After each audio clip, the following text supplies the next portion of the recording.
Some of you have heard this story before, so I apologise. I'd lit a candle,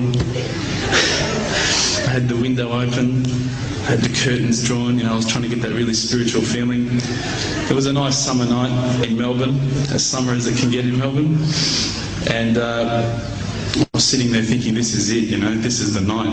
I'd been, investigating all the spiritual proofs, all the scientific proofs about the fact that the mountains are the pegs, about, how the embryo develops inside, the woman, all these amazing proofs, but I still needed that little push.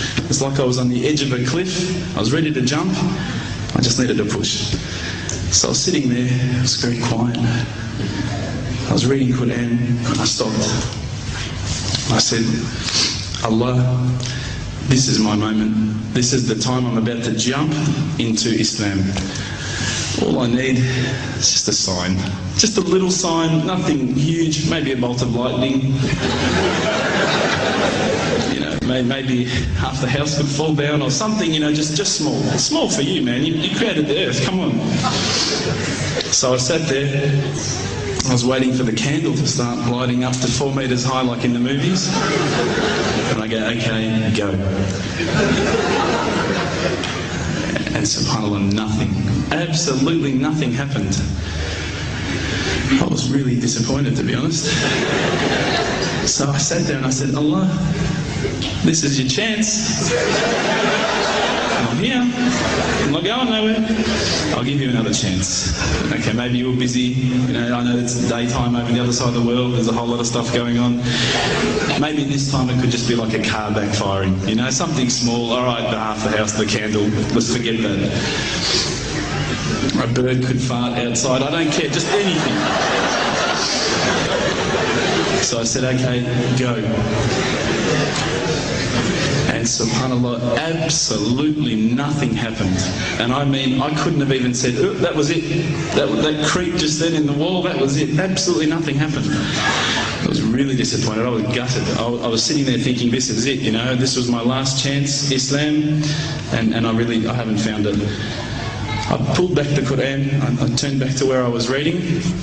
SubhanAllah, the very next verse on the next page, for those of you who ask for signs, have we not shown you enough already? Look around you, look at the stars, look at the sun, look at water. These are the signs for the people of knowledge. SubhanAllah.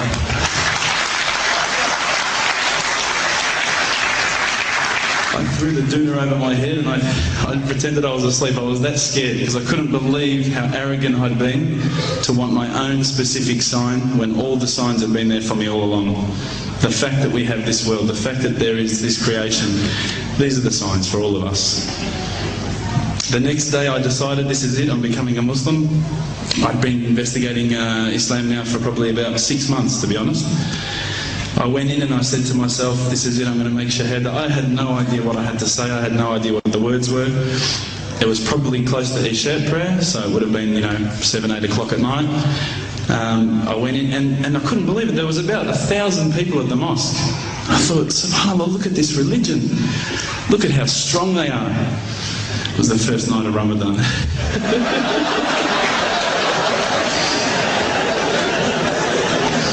Ramadan Muslims.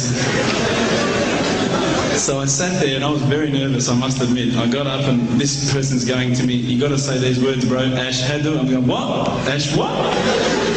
Can't I just say it in English? No, they say, no, you got to say it in Arabic. And I thought, looked out over the sea of beards that I could see in front of me and I thought, if I get these words wrong, I'm a dead man. Again, I had this fear, And they were staring at me, and I don't know if you know this, but Australians can't stare. Lebanese people can stare. So I was sitting there, I was very scared. I got up, and subhanAllah, as soon as I started to say the words, all fear went out of my mind. It felt as though a shower was inside my head and someone had just turned on the cold tap. Felt like I'd been flushed clean. I said the words, and I wasn't expecting so many brothers to come up and yell, Takbir, Allahu Akbar, and start kissing me and hugging me. Now, I'd never been kissed by that many men in my life. But it was a beautiful day, I must admit. And that day was the day that I had more brothers than I could ever imagine, more sisters as well. But I guess since that day I've never looked back. My family, I think initially were very worried that I was going to be, I guess, a little bit weird towards them. They thought that I was going to break out the AK-47s and the grenades. But they realised, I think, soon that this religion was actually making me a better person. Prior to Islam, you're not going to believe it, I had a mohawk. I did. I had, I'm not going to show you any photos. I had army greens, I had the Metallica t-shirt, I had the cherry docs. I was shocking, right? I thought I looked great, but I looked terrible. And alhamdulillah, ever since then I look as good as I do now. No, don't laugh, please.